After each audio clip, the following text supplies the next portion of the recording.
it so that it can adjust more quickly as things come in? I don't actually know. I'll ask them the question. Okay, so we roll out. So here's where we construct our rollouts. So for each one, for each sample for an episode length, which is up to 200, we ask, what is the policy? We pick, in this case, some policy using an argmax. We then step in the environment. So if we say, hey, environment, take a step. It gives us a new state, a reward, and a time. We roll that, we append that, and then keep going. Because this is just rolling it out, time after time. We calculate the returns. So this takes for all those trajectories, we sum up all the rewards. Then we train the value function approximator. So we construct a little data set, and then we just iterate over it and say, hey, value optimizer, you are supposed to, for every state, you were supposed to estimate the value of that state. So this is a supervised learning problem because we have states and we have the actual returns. So we train the value optimizer a little bit. Then we use that to calculate the advantages. So now we have the advantages, and then we use that to learn the policy. So this is like the meat of the thing. So in here, all we're doing is constructing a little data set, and then we're grabbing some data and calculating the ratio, and then giving it into the PPO objective. So you can see here, we're taking ratios, multiplying by the advantages, we're clamping it using that epsilon thing, and then the loss is just the mean over all the trajectory, over the batch of the min, and backwards and stepping. So when we ran this on cartpole, it took about 3 minutes to learn cartpole. So really pretty fast. This should work out of the box in Colab.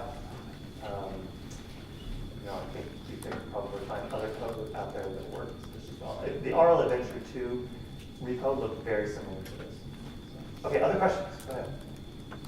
So here he's just using the output loss. Sorry, the what? Like the clip loss. So at the end of the video, he's saying like the full loss function was like the output, but then the value function. Mm-hmm. Yeah, so remember, we're training the value network and so remember, he just put them all into one big loss function because then if you're sharing parameters across stuff, like where things happen, but we're not. So you can essentially have two loss functions.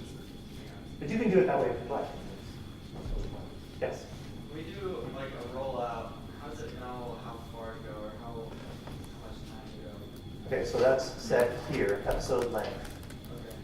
So this will roll out for a maximum, in this case of 200, or until it terminates. So right here, it says if it's a terminal state, that means the episode is over, go ahead and break. And then just don't forget to reset your environment at the beginning of each rollout, because otherwise, that makes sense. Okay, other questions? Go ahead.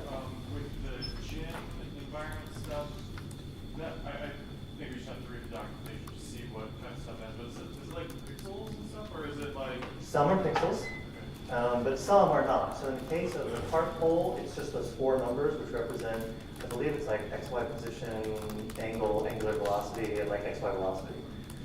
But for things like, I think it has some of the Atari simulator games in it and some other games, and in that case, the state is pixels.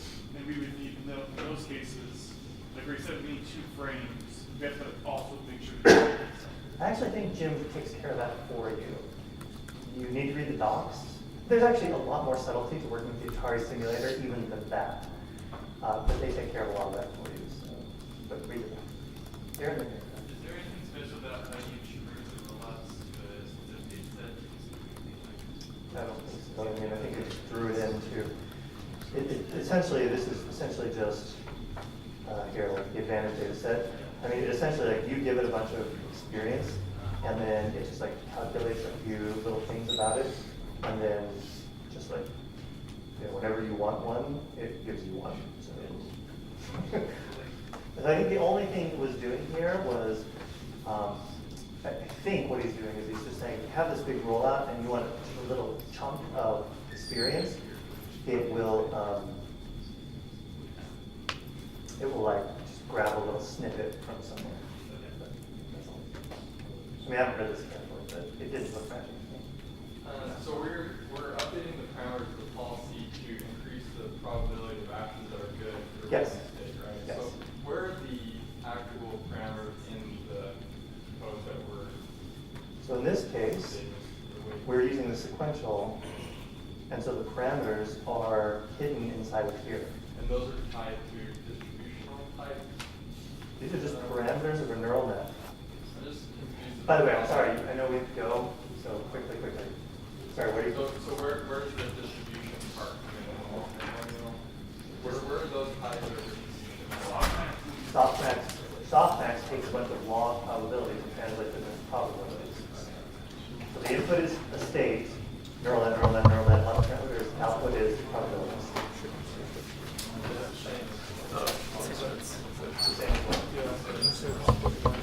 Yeah, copy after. Okay, thanks everybody. Let me know if you have questions. And we'll see you on Yeah, Wednesday. they're just on, usually we just, my buddy is taking this class remotely, so we just put it online.